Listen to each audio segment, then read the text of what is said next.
জেলখানা তৈরি করা হয়েছে সাধারণ মানুষের জন্য, আলিম উলামাদের জন্য। এখানে নাকি ফবুরে নেওয়া হয়েছে।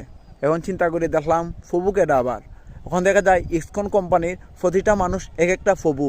ওই ফবুগুলা কি করে, মানে দিন দুপুরে মানুষ হত্যা করে, রাস্তাঘাটে ফেলে তাদের বিরুদ্ধে কথা বললে তারা মানুষ হত্যা করে। বাংলাদেশে এমনকি একজন আইনজীবীকে হত্যা করছে।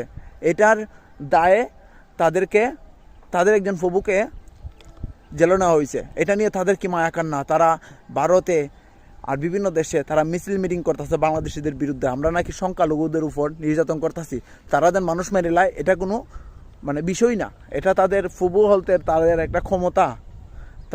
তাদের আরও একটা বিশেষত্ব আছে, তারা গরুর দুধ খায় না, গরুর মাংস খায় না, গরুর গোফর খায়। গোফর খাইলে নাকি ফবু হওয়া যায়। এটাই চিন্তা করতেছি, গোফর খাই দু ফবু হওয়া যায়, আর আমরা মাংস খাই, আমরা কিতা হইতাম।